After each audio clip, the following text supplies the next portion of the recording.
Le travail de gestion n'a commencé qu'à cause de l'humanité, ce qui signifie qu'il n'a été produit que par l'existence de l'humanité. Il n'y avait pas de gestion avant l'humanité, ou au début, quand les cieux, la terre et toutes choses ont été créées. Si, dans l'ensemble de l'œuvre de Dieu, il n'y avait pas une pratique qui soit bénéfique à l'homme, c'est-à-dire si Dieu n'avait pas d'exigence appropriée envers l'humanité corrompue, si dans le travail accompli par Dieu, il n'y avait pas une voie appropriée que l'homme puisse mettre en pratique, alors ce travail ne pourrait pas être appelé la gestion de Dieu. Si l'ensemble de l'œuvre de Dieu impliquait seulement d'indiquer à l'humanité corrompue comment mener sa pratique, et Dieu ne réalisait pas sa propre entreprise et ne démontrait pas le moindrement son omnipotence ou sa sagesse, alors, peu importe la hauteur des exigences de Dieu envers l'homme, peu importe la longueur du temps passé par Dieu parmi les hommes, l'homme ne connaîtrait rien du tempérament de Dieu. Si tel était le cas, alors un travail de ce genre serait encore moins digne d'être appelé la gestion de Dieu.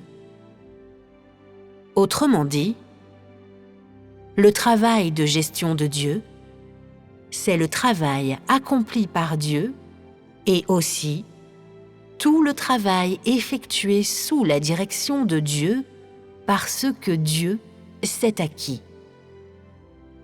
Ce travail peut se résumer comme la gestion et se réfère à l'œuvre de Dieu parmi les hommes ainsi qu'à la coopération de tous ceux qui le suivent.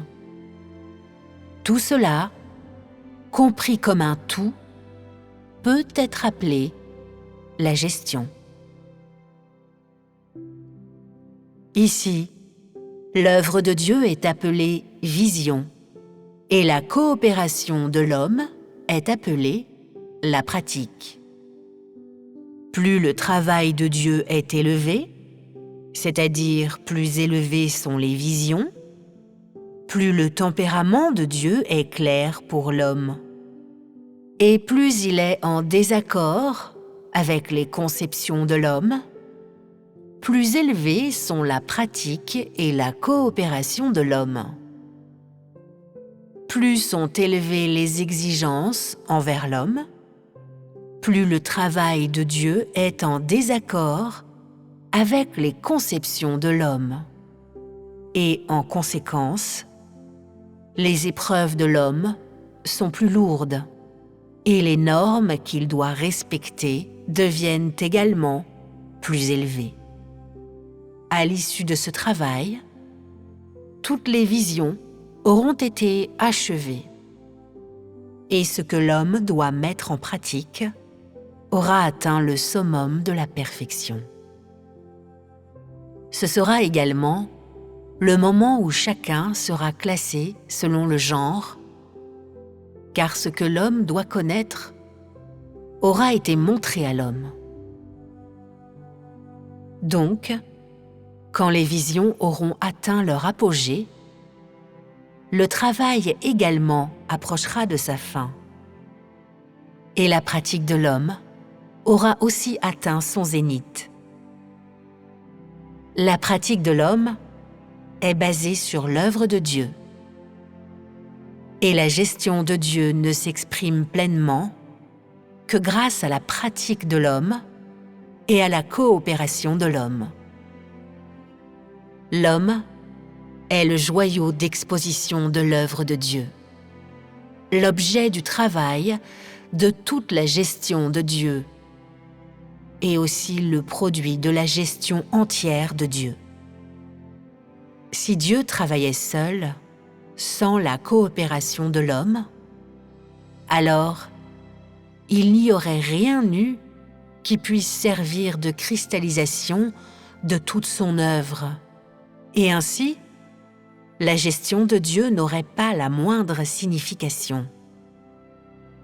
Seulement en choisissant un objet approprié qui est en dehors de l'œuvre de Dieu, qui peut exprimer ce travail et prouver son omnipotence et sa sagesse, est-il possible d'atteindre le but de la gestion de Dieu et d'atteindre le but d'utiliser tout ce travail pour vaincre Satan complètement.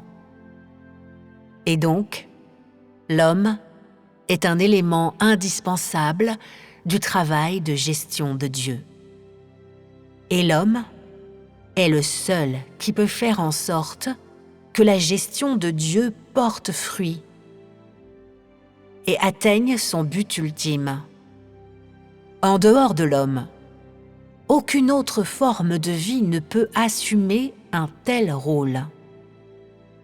Si l'homme doit devenir la vraie cristallisation du travail de gestion, la désobéissance de l'humanité corrompue doit être entièrement éliminée.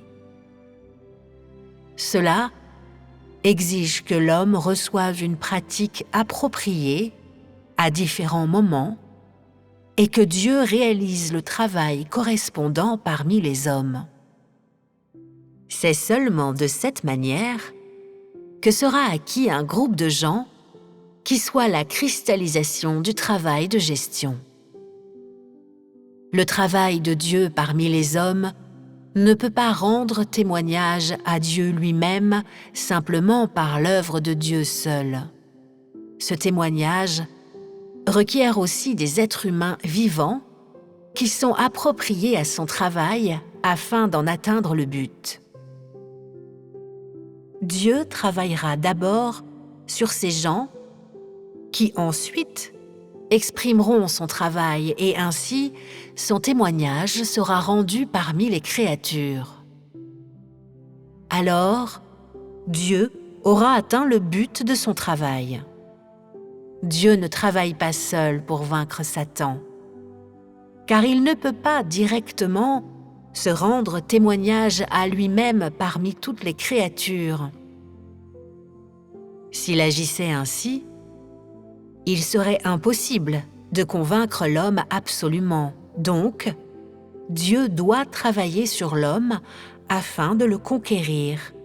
Et alors seulement pourra-t-il obtenir un témoignage parmi toutes les créatures.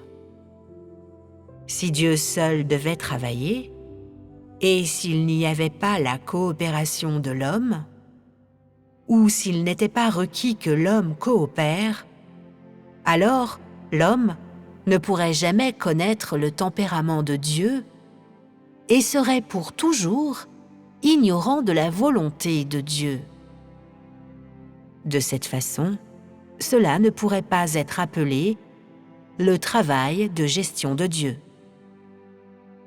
Si seul l'homme lui-même luttait, cherchait et travaillait dur, mais ne comprenait pas l'œuvre de Dieu, alors l'homme ferait des canulars. Sans le travail du Saint-Esprit, ce que l'homme fait vient de Satan. Il est rebelle et malfaiteur. Satan est exposé dans tout ce qui est fait par l'humanité corrompue, et rien n'est compatible avec Dieu, et tout est la manifestation de Satan. Rien de tout ce qui a été mentionné n'exclut les visions et la pratique. L'homme fonde sa pratique sur les visions et découvre le chemin de l'obéissance afin qu'il puisse mettre de côté ses conceptions et obtenir ces choses qu'il n'a pas possédées dans le passé. Dieu exige que l'homme coopère avec lui, que l'homme se soumette complètement à ses exigences, et l'homme demande de voir le travail accompli par Dieu lui-même, de faire l'expérience de la puissance de Dieu. et de connaître le tempérament de Dieu. Ceci, en résumé, est la gestion de Dieu. L'union de Dieu avec l'homme est la gestion, la plus grande gestion.